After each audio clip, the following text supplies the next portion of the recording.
Hello everyone, कैसे हैं सब लोग। तो इससे पहले मैं वीडियो शुरू करूं, मैं कहूंगी कि आप लोग मेरे चैनल को जरूर सब्सक्राइब कीजिए। जिन्होंने अभी तक सब्सक्राइब नहीं किया है वो जल्दी से कर दीजिए और बेल आइकन को क्लिक कीजिए ताकि जो भी नोटिफिकेशन और लेटेस्ट न्यूज है वो आप तक साथ के साथ पहुंचती रहे। तो मैं बात कर रही हूँ सीटेट 2023 की, जिसका एग्जाम 20 अगस्त को है और अभी महीने मुश्किल से मोस्ट प्रॉब्लली 1 महीना रह गया है।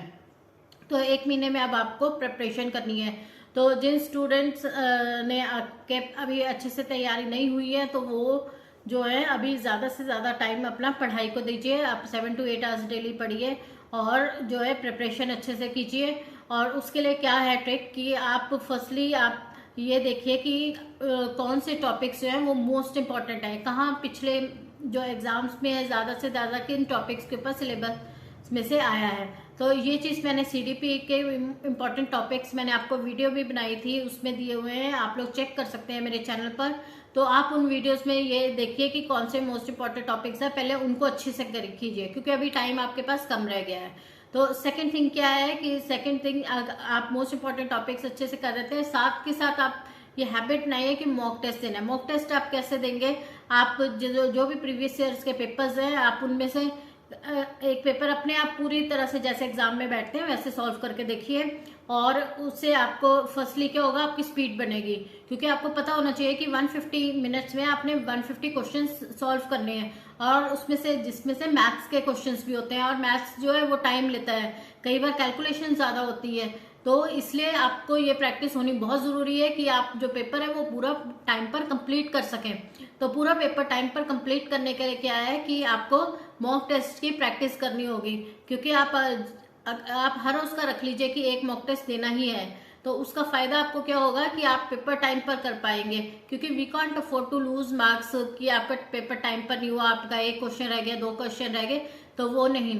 तो आप पेपर पूरा टाइम पर देने के लिए आप इसकी प्रैक्टिस कीजिए। आप जितना आप देखिए कि आप 150 मिनट में आप सारे क्वेश्चन सॉल्व कर पा रहे हैं या नहीं कर पा रहे हैं, या कैसे कर पा रहे हैं या कैसे मैनेज करेंगे, ये आपको देखना पड़ेगा।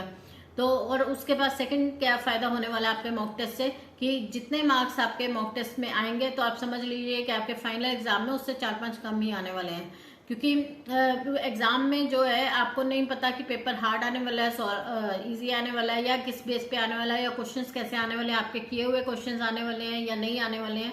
तो इसलिए क्या है कि आपको जो है मार्क्स साथ लेके चलने, इन सब चीज़ों को भी ध्यान में रखते हुए आपको मार्क्स उस हिसाब से जो है प्रिपरेशन करनी है कि अगर ऐसी सिचुएशन आ गई तो इतने मेरी तैयारी होनी चाहिए कि मैं पेपर कर सकूं और क्वालिफाई कर सकूं। तो इन सब बातों को भी ध्यान में रखना बहुत ज़रूरी होता है।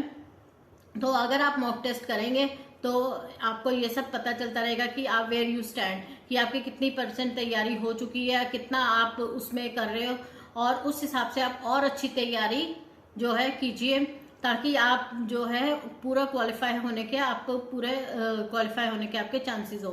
तो उससे बेटर से बेटर तैयारी आप मॉक टेस्ट के बेस पे आप कर सकते हैं। इसलिए मॉक टेस्ट तो अब लास्ट मोमेंट की तैयारी पे बहुत जरूरी है। अभी 1 मंथ रह गया तो आप जितनी प्रैक्टिस कर सकते हो उसकी आप साथ के साथ कीजिए। तो आप मॉक टेस्ट की तैयारी कीजिए। मैंने क्या बताया कि मेन टॉपिक्स की आप अच्छे से जो है प्रिपरेशन कीजिए।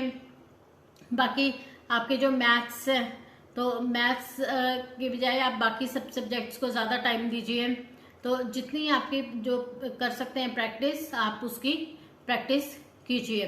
तो और मैंने अपनी लाइव वीडियोस में भी आपको बताया कि जिन जिन बातों को ध्यान रखना है तो उससे आप, और ये आपके लिए है कि एक प्लस पॉइंट कहूँ या क्या कहूँ कि इस बार जो एग्ज़ाम है वो आपका ऑफलाइन होने वाला है। तो आपको ये कंप्यूटर पर प्रैक्टिस करने की टेंशन नहीं है, आप लोग डायरेक्टली जो है प्रीवियस ईयर्स के पेपर्स तैयारी कर सकते हैं। और ये है उसके थर्डली ये है कि आप प्रीवियस ईयर्स के पेपर्स को बिल्कुल निगलेक्ट ना कीजिए, वो सारी प्रिपरेशन करके जाइए। प्रीवियस ईयर्स के पेपर्स अच्छी तरह से ज़रूर कीजिए।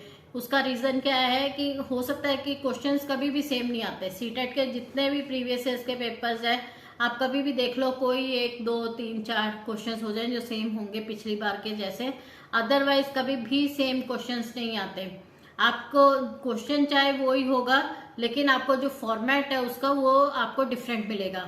ठीक है, उसमें जो उन्होंने क्वेश्चन की वर्डिंग चेंज की होगी, उन्होंने क्वेश्चन का तरीका चेंज किया होगा, तो क्वेश्चंस कभी एक नहीं आता है, इसलिए आपका जो कॉन्सेप्ट है वो आपका है कि आपको समझ होनी चाहिए कि किस चीज का क्वेश्चन कैसे है। ठीक है, आप रटिफिकेशन पे नहीं जा सकते। अगर आप उसको क्रैमिंग करके चाहोगे तो आप पेपर नहीं दे पाओगे, स्पेशली सीडीपी का।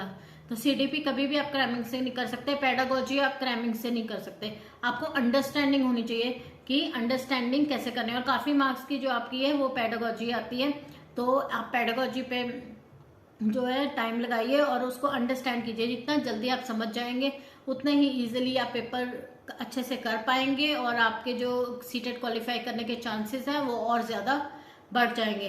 तो ये बात में ध्यान में रखिए कि क्रैमिंग नहीं करना है, आप पेडागोजी की अंडरस्टैंडिंग से करिए अच्छी से, और सीडीपी को अंडरस्टैंडिंग से करिए।